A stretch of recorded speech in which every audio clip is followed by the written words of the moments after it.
Welcome to this episode of the Maximus Minute. Now, today I want to talk to you about a strategy I use to eat during the holidays. Thanksgiving is right around the corner. It's literally in 2 days.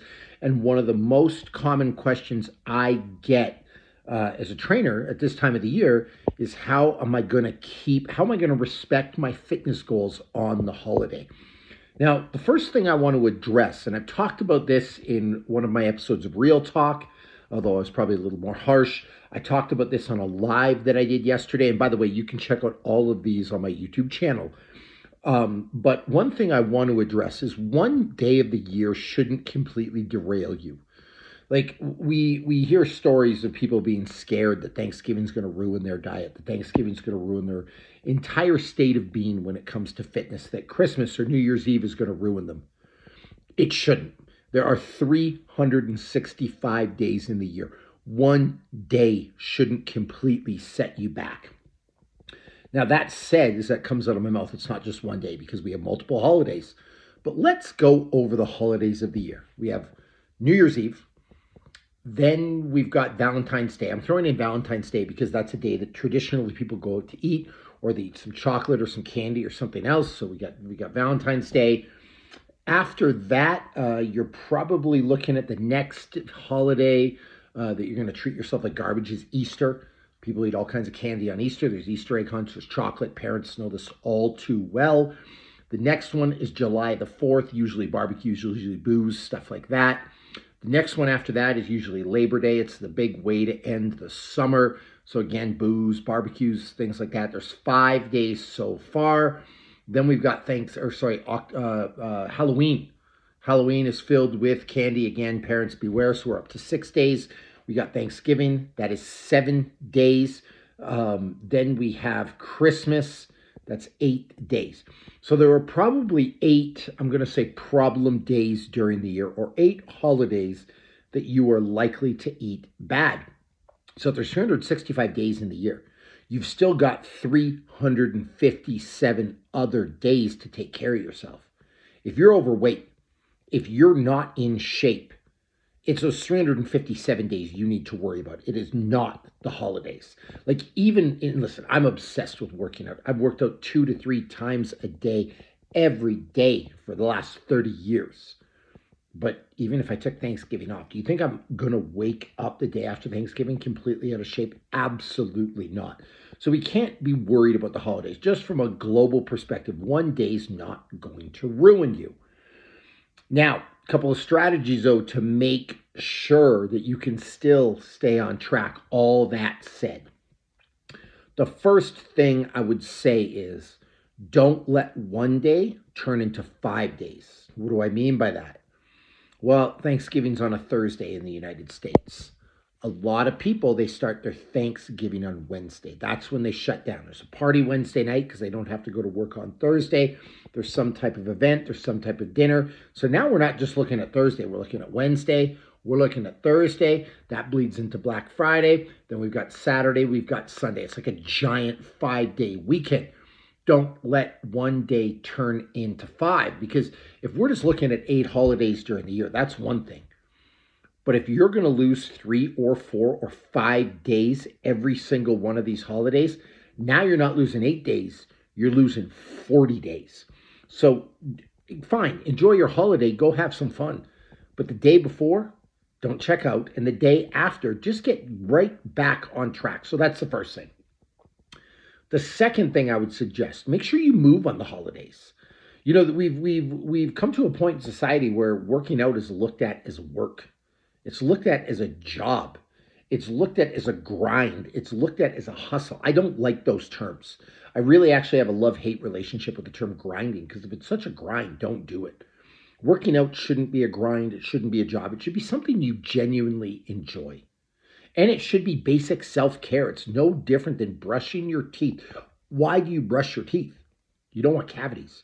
You don't want to have to go to the dentist. So why are you letting your body fall apart? I mean, a tooth is pretty easy to replace. Your body, a heart, a liver, a kidney, a leg, not so much. So working out, it's not a chore. It should be something you're doing every day. So the second piece of advice, Like I said, the first one to recap, and I'll continually recap these so you can follow me. The first one is don't let one day turn into 5.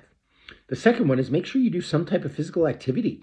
Like with Thanksgiving coming up, you can go do a turkey trot. You can do like a 5K walk. It doesn't even need to be formal exercise. If the gym's closed, fine. You can do body weight stuff at home. There are all kinds of on my YouTube channel, no gear workouts that take 20 or 30 minutes that you can do that will help you. So do a no gear workout. Do 100 push-ups, 100 squats, 100 sit-ups in your living room while you watch football. Football's on all day Thursday for Thanksgiving, and I love it. But if you just did 10 squats, 10 push-ups, and 10 sit-ups every commercial break, you'd crush it by the end of the day. So it doesn't even need to be a formal workout, but just do some type of exercise on the holiday. That way, you're taking that day, and rather than it being a complete loss, you kind of won a little bit, right? Third thing that I would recommend, allow yourself to have one really good, fun meal, but don't go off the rails the entire day. Just because it's like, let's take Thanksgiving, because again, it's right around the corner. You have a big Thanksgiving dinner planned. Don't eat like a slob for breakfast. Don't eat like a slob for lunch. Go enjoy yourself at dinner. One of the things that I recommend to my clients is to fast during the day. It's kind of a fast. It's not a real fast. Have some protein powder, a really good high quality protein powder with your coffee in the morning. Have one at lunch. And then at dinner, you can go a little crazy. You're already in a calorie deficit. You're ready to go. You saved up, and then you can unleash. So that's one strategy you can follow. Another strategy you can follow is just eat normal during the day, and then at dinner, make some just smart, conscious choices. So I've got a hierarchy of eating, right? You got your tier 1 foods. Your tier 1 foods are things that you can murder or pluck from a tree or get from the garden that are not processed without all kinds of additives. So meat, fish, chicken, carrots, tomatoes, raspberries, like things you can pluck from the tree again or murder, and you can just eat in their natural state. Tier 2 foods are things that come from the earth, but they require a little bit of processing. So maybe like olive oil, maybe like a potato, because you can't just take a potato out of the ground and eat it raw, right? You gotta cook it somehow. Some type of starch like a rice, something like that. It's still fairly natural, but you got to do something to it to eat it. Tier 3, oh, now you're looking at your breads, your pastas, your pumpkin pies, your desserts, like stuff that's not really natural at all, stuff that's like really, really fabricated. And as I talk about it, those are tier 3, but tier 3, there's a huge range involved in tier 3 because there's a big difference between the bread you get that you make yourself, like you make a sourdough start, or you go to a really fancy bakery and get bread that's made from 3 ingredients, right? There's a big difference between that and Wonder Bread. So really we should have a tier 3 for things that are processed and not natural, but made with wholesome ingredients. And then tier 4 is just garbage, like the Doritos and the soda of the world.